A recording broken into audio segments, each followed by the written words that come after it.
Olá, queridos alunos, sejam bem-vindos. Eu sou a professora Michele Santos, professora de História, e vamos observar o nosso objeto de conhecimento desta aula. Aula 3, objeto de conhecimento, relações de apropriação e transformação da natureza pelas diferentes sociedades humanas ao longo do tempo.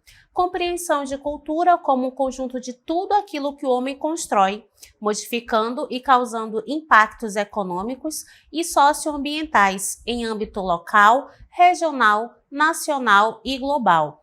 Proposição de práticas sustentáveis com consciência e ética socioambiental. Com o seguinte detalhamento: a história das sociedades indígenas e sua relação com a apropriação da natureza. Vamos à nossa aula?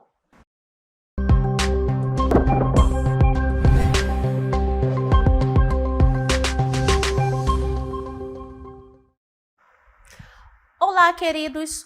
Tema desta aula, Amazônia. O que a Amazônia tem de tão exuberante? Olhem atrás de mim o que eu tenho, né? As raízes de uma grande árvore da nossa região, né? A Samaúma. Então, a Amazônia é considerada a região de maior biodiversidade do planeta. Ocupa aproximadamente 49,29% do território brasileiro. E lembrem que a Amazônia ela faz parte aí de 9 países da América do Sul. Então, a sua extensão é enorme, né? É o lar de inúmeras sociedades indígenas há milhares de anos. Além dessas sociedades indígenas, nós também temos a presença de muitos animais, muitas espécies de plantas, é uma quantidade inimaginável de seres vivos nesse ambiente. E vamos verificar como é que se dá essa relação das sociedades indígenas com a natureza. O que a natureza vai oferecer de tão esplendoroso para essas sociedades indígenas e como essas sociedades elas vão se apropriar de todos os benefícios que a floresta pode oferecer. Então, nós vamos observar o porquê dessa floresta estar de pé, né? O que faz com que essa floresta exista de fato, né? E quais são os benefícios que ela vai trazer para a sociedade em geral. Vamos lá. Relação das sociedades indígenas com a natureza. Vamos verificar uma relação espiritual, cultural e prática. Vamos observar a compreensão total do ambiente. A natureza, ela é um ente vivo e sagrado e não somente um local de recursos que vai ser utilizado para ser extraído para poder haver a sobrevivência. Para as sociedades indígenas, a natureza ela vai servir, é um ente sagrado, então eles vão se apropriar da natureza, mas sempre vão também respeitar esta natureza, até porque é de onde eles tiram ali as suas fontes, né, de alimentação, a sua fonte de subsistência. Para essas sociedades, os seres humanos devem interagir de forma respeitosa e equilibrada com a natureza. Então, observem que eu tenho as sociedades indígenas vai ter esse equilíbrio de respeito com a natureza, ok? Então, para compreender melhor esse equilíbrio, essas sociedades, vamos observar o que são os cacicados complexos. Cacicados, esse nome, ele vem justamente fazer referência aos caciques, né? E por que é chamado de cacicados complexos? Porque era uma forma de estrutura organizacional, vamos dizer assim, né? De organização, em que haverá uma complexidade, porém não vai se caracterizar como um estado, mas sim como uma sociedade complexa. Vamos observar qual é o conceito dos cacicados, né? Organização social e política de algumas sociedades indígenas pré-coloniais na Amazônia. Então, antes do processo ali de colonização, já havia, sim, sociedades estabelecidas na região amazônica e essas sociedades elas eram complexas, né? Vamos observar como é que era a política desse cacicado complexo. Olhem só. Era uma estrutura hierárquica, ou seja, havia ali um status social, havia ali uma estratificação da sociedade, em que o cacique ele possuía poder político, econômico e militar. Então, ele concentrava esse poder em suas mãos. Era a maior autoridade ali dentro desse cacicado, dentro dessa sociedade existente no Brasil aí, pré-colonial. Vamos observar também que havia um exército permanente. Claro que esse exército não vai ter ali um material bélico exuberante, mas vão estar dispostos a justamente resolver os problemas, resolver ali questões intertribais que pudessem ocorrer dentro dessas sociedades, com o objetivo de quê? De proteger o território, certo? Em relação à economia, observem só, vamos ter a coleta de tributos e também a redistribuição de recursos. Esse cacique, ele implantava ali a arrecadação desses tributos, que geralmente era em espécie, ou seja, em gêneros alimentícios, e ele fazia essa redistribuição. Uma vez que era uma sociedade complexa, havia ali a questão da hierarquia e esse cacique faria a melhor redistribuição desses alimentos, desses gêneros alimentícios para atender aquelas pessoas que estavam sob seu comando, certo? E qual foi o legado dos cacicados complexos? Observem só. Capacidade de adaptação, gerenciamento de recursos tanto naturais quanto humanos e aldeamentos densamente habitados. Então, essas características, desses cacicados complexos vão mostrar aí o desenvolvimento político, cultural e econômico das sociedades indígenas, uma vez que elas não eram atrasadas, como muitos dizem, que são essas sociedades indígenas. E quais são os exemplos que nós temos desses cacicados complexos? Nós temos os Omáguas, no Médio e Alto Amazonas, Tapajós, no Baixo Amazonas e alguns grupos da Ilha do Marajó. Então, esses exemplos de cacicados complexos estão presentes e mostram ali a complexidade dessas estruturas indígenas dentro da floresta amazônica, dentro da sociedade amazônica. Então, vamos observar agora as sociedades indígenas pré-colombianas.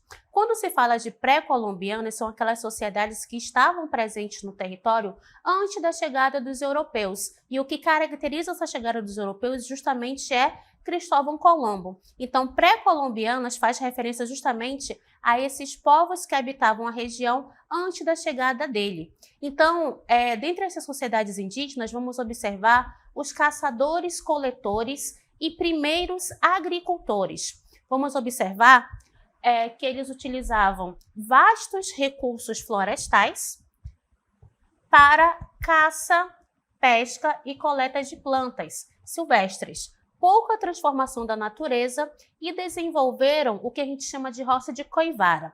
Então, essas sociedades não vão oferecer um grande impacto ambiental, Eles vão utilizar os recursos da melhor forma possível, porém eles não vão agredir a natureza. E algumas dessas sociedades praticavam a coivara. Olhem só, aqui ao meu lado, eu tenho, a queimada da floresta, Eu tenho aqui a coivara, que é uma técnica de preparo da terra para o plantio. Ela consiste em cortar e queimar a vegetação de um terreno para limpá-lo e adubá-lo com as cinzas. Dentre seus pontos negativos está o desmatamento. Claro, se eles vão cortar as plantas e queimar, claro que haverá o desmatamento intencional ou acidental, por conta da prática da queimada. Outro aspecto negativo é que ela gera poluição do ar com a queima de vegetação. Essa prática ainda é adotada, em que a gente observa muitos incêndios naturais que podem ser tanto acidentais como também proposital, para que haja ali a abertura da floresta para a prática tanto da agricultura quanto da pastagem. Para ocorrer essas práticas econômicas, é necessário fazer o desmatamento. E uma das técnicas que eles utilizam é justamente a coivara, ok? Então, vamos observar agora as sociedades complexas, Nós vimos os caçadores-coletores. As sociedades complexas que também existiam no período pré-colombiano desenvolveram sistemas agrícolas avançados, construíram grandes estruturas de terra, como os geoglifos e as terras pretas de índio, que daqui a pouco vamos saber melhor sobre essas duas estruturas. E vamos observar também as alterações no ambiente que foram significativas, porém sustentáveis e integradas aos ecossistemas locais.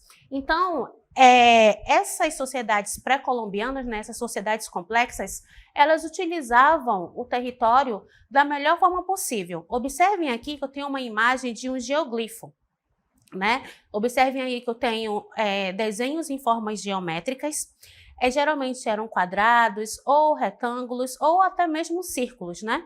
Esses geoglifos, em geral, delimitam um espaço interno que varia entre 1 e 3 hectares e o tamanho varia entre 20 e 385 metros de diâmetro, ou seja, cada lado, com média de 137,5 metros.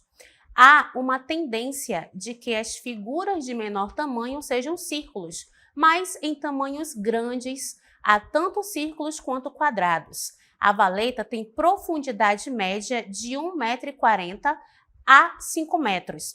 De acordo com alguns estudos, esses geoglifos eles serviam ali para práticas de rituais religiosos, servia também como uma estratégia para delimitar o terreno. Então, esses geoglifos eles tinham ali a sua função social enraizada neles. E são estruturas tão grandes, né, que dá para ver as alturas.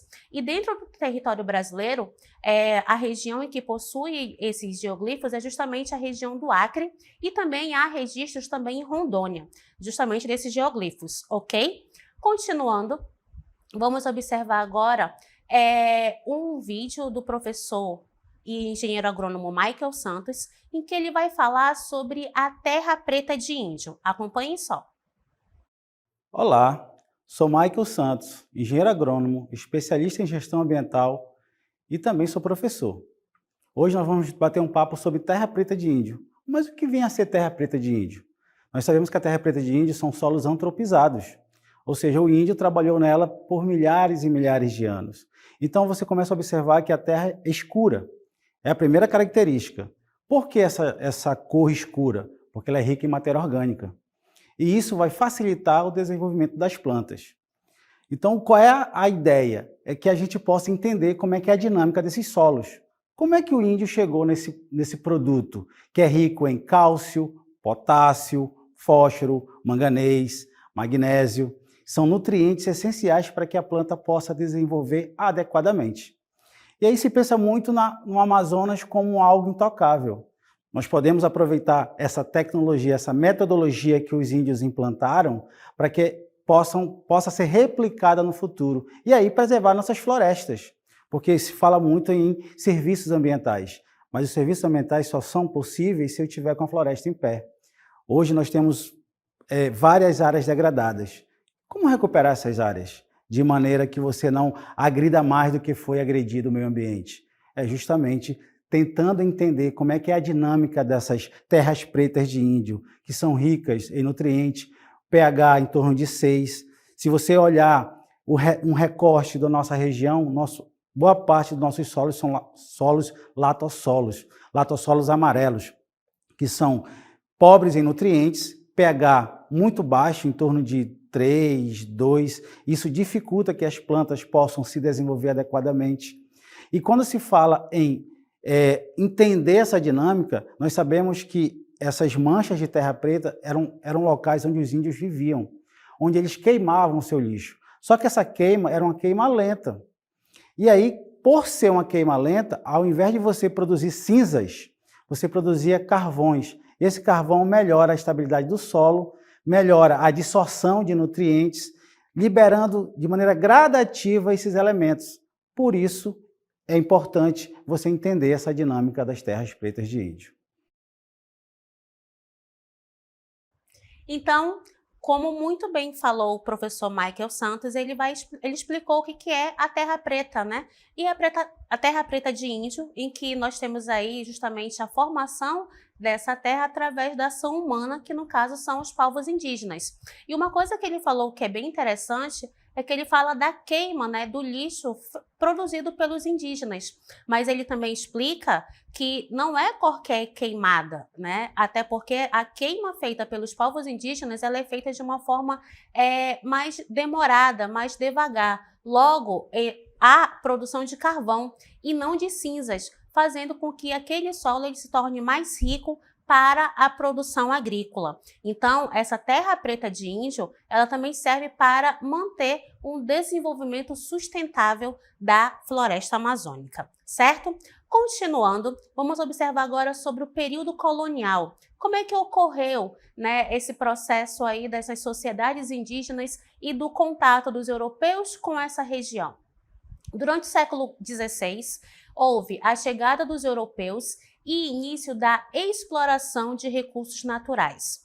Houve também a devastação das populações indígenas devido à introdução de novas doenças. Que doenças foram essas? A varíola, o sarampo, o tifo, né? Foram doenças trazidas pelos europeus e como as populações indígenas não possuíam anticorpos para combater essas doenças, elas foram agentes causadoras da morte, né, de muitos indígenas nesse processo aí de colonização.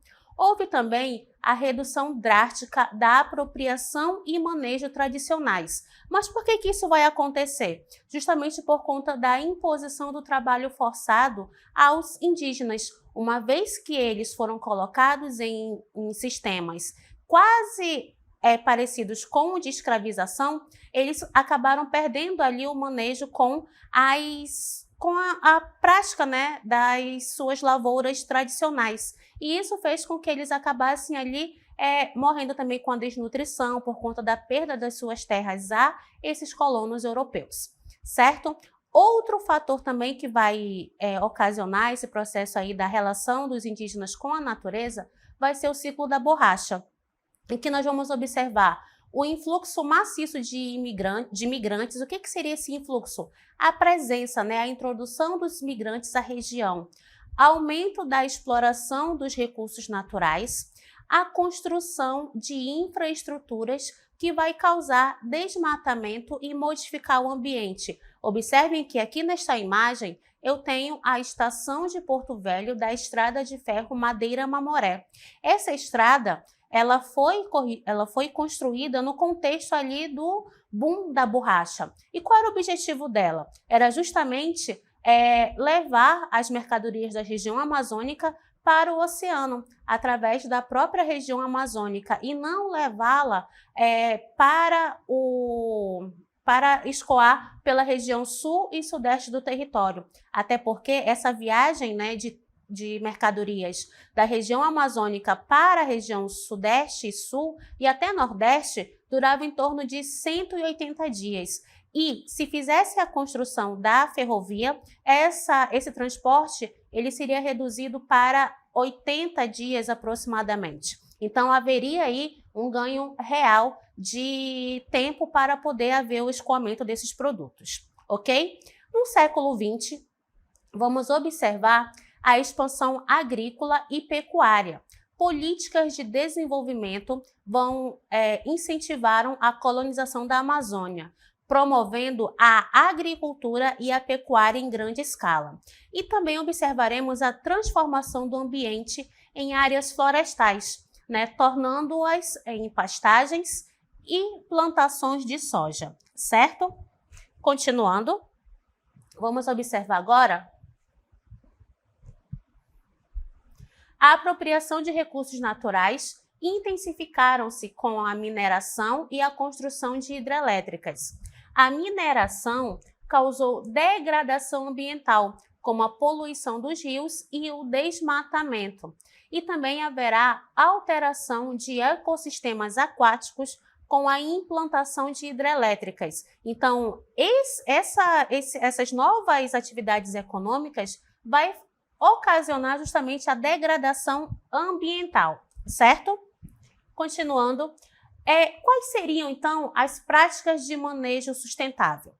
As práticas de manejo ambiental dos indígenas são baseadas em um profundo conhecimento ecológico. Nós vamos observar, e como nós vimos anteriormente, a prática da coivara, seguido de períodos de pousio. O que seria esse pousio? Seria justamente de descanso para aquele solo, que permitem a regeneração da floresta e ainda o uso da terra preta de índio, em que ele vai aplicar ali a coivara, porém a queima ela é mais demorada e em vez de transformar aquele ambiente em cinzas, vai acabar proporcionando ali a criação do carvão, que vai ser rico em cálcio e vai favorecer justamente uma terra mais fértil, ok?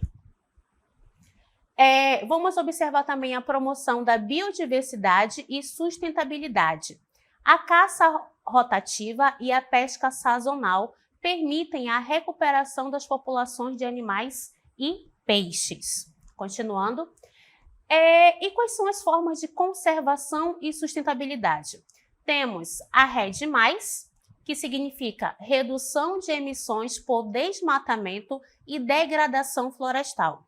Vamos observar projetos de manejo florestal comunitário, áreas protegidas e terras indígenas têm se mostrado eficazes na conservação da floresta.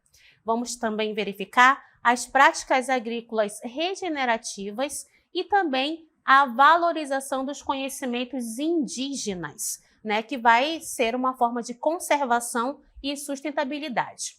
E quais são os desafios atuais dessa sustentabilidade? Inicialmente, nós vamos observar a expansão de novas fronteiras agrícolas e mineradoras impulsionadas pela demanda global e políticas governamentais. A busca por lucros, né, vai fazer com que haja aí uma busca sempre por territórios para a exploração. Vamos observar também o desmatamento ilegal, a grilagem de terras e mudanças climáticas que vão afetar a Amazônia. Então, dentro desse contexto de sustentabilidade, nós temos aí alguns desafios, né? E falando especificamente em grilagem, aqui nós temos um problema em relação de como conseguir essas terras, né? De como resolver o problema fundiário. O que seria essa grilagem de terra? Seria justamente se apropriar de terras de forma fraudulenta, através da falsificação de documentos, ok? Continuando. Territorialidade e identidade. O que seria o território? É a parte central de sua identidade. E a perda de terras significa perda cultural e também espiritual. Lembrem que, para as sociedades indígenas, a terra ela é um ser, né, vivo e um ser sagrado. Então, à medida que eles perdem terras, eles também vão perder a sua cultura e também a sua espiritualidade, certo? Demarcação de terras. O que nós vamos observar aqui? A proteção legal de territórios indígenas. Para que servem, né? Garantir a posse de terras a comunidades indígenas. Muitos povos indígenas têm resistido à exploração desenfreada de recursos naturais em seus territórios. Então, observem aqui que nós trouxemos um mapa para vocês. Esse mapa ele é de 2016 e ele vai mostrar que existem 223 terras indígenas que aguardam a conclusão do seu processo demarcatório. Dados mais atuais afirmam que há atualmente 300 terras indígenas que aguardam a conclusão do seu processo demarcatório.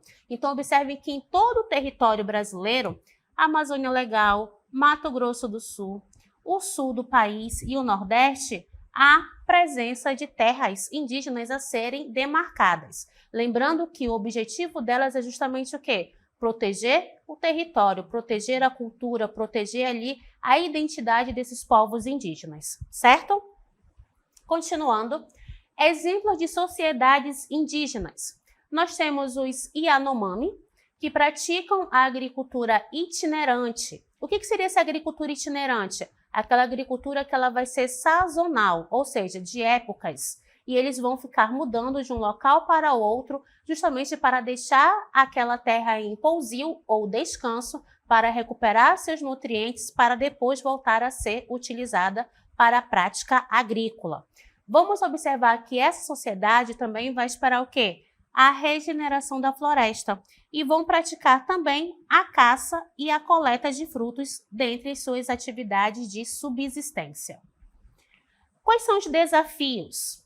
Invasão de suas terras por garimpeiros, madeireiros e outros agentes externos, que causam o quê? O desmatamento, a poluição e a violência. Lutam pela demarcação e proteção de suas terras. Justamente para quê? Para que eles possam viver num ambiente de harmonia com a natureza e livre da interferência externa, ok? Continuando, outro exemplo de sociedade indígena temos aqui Guarani e Kaiowá. A floresta é um espaço sagrado. Olha só, novamente falando aqui sobre a questão sagrada da floresta, né? Onde vivem os espíritos dos ancestrais. Suas práticas de agricultura, pesca e coleta são conduzidas com extremo cuidado para garantir que os recursos sejam utilizados de forma sustentável e renovável, sempre tendo aquela relação de respeito com a natureza, ok? Para eles, né, eles são guardiões do meio ambiente.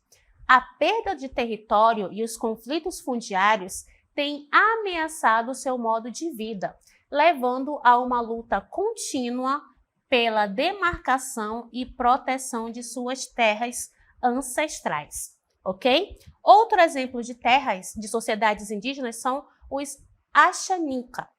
Combinam o manejo de florestas e rios com práticas agrícolas, garantindo a sustentabilidade dos recursos, ou seja, usar os recursos naturais da melhor forma possível. Enfrentam desafios significativos devido à invasão de suas terras por atividades ilegais, como, por exemplo, a exploração madeireira, que é um grande problema para a região amazônica, a mineração e também a agricultura intensiva. Todas essas atividades elas vão ocasionar justamente a derrubada da floresta, vão ocasionar o desmatamento. E além disso também, no caso da mineração, a poluição ali dos rios, ok? Eles defendem seus direitos territoriais e promovem a demarcação e a proteção de suas terras. Estão engajados em parcerias com organizações ambientais e governos para implementar projetos de manejo sustentável e conservação da floresta. Então, esse exemplo dessas sociedades mostra justamente esse processo de respeito com a natureza.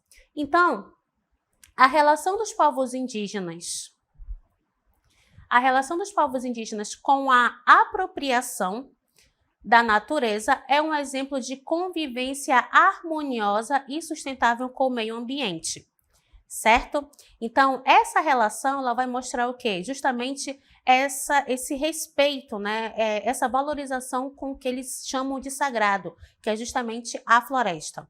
Suas práticas demonstram um profundo respeito e conhecimento dos ecossistemas que habitam e sua luta pela preservação de suas terras. É uma defesa da natureza que beneficia toda a humanidade. A relação existente entre as sociedades indígenas e a natureza não afeta as outras sociedades, não afeta o ambiente, não afeta outras populações. Pelo contrário, o objetivo delas é justamente o quê? Manter a floresta em pé, manter o desenvolvimento sustentável, ok? Os povos indígenas nos ensinam a importância de valorizar e proteger os recursos naturais de forma equilibrada e respeitosa. Lembrando que os povos indígenas eles utilizam os recursos naturais de uma forma benéfica e também de uma forma sustentável. Eles retiram apenas aquilo que eles necessitam para a sua sobrevivência. Eles não estão visando ali lucros, não estão visando enriquecimento, e sim apenas a apropriação desses recursos para o melhor desenvolvimento deles em relação às suas atividades cotidianas. Então, queridos, esta foi a nossa aula e até a próxima.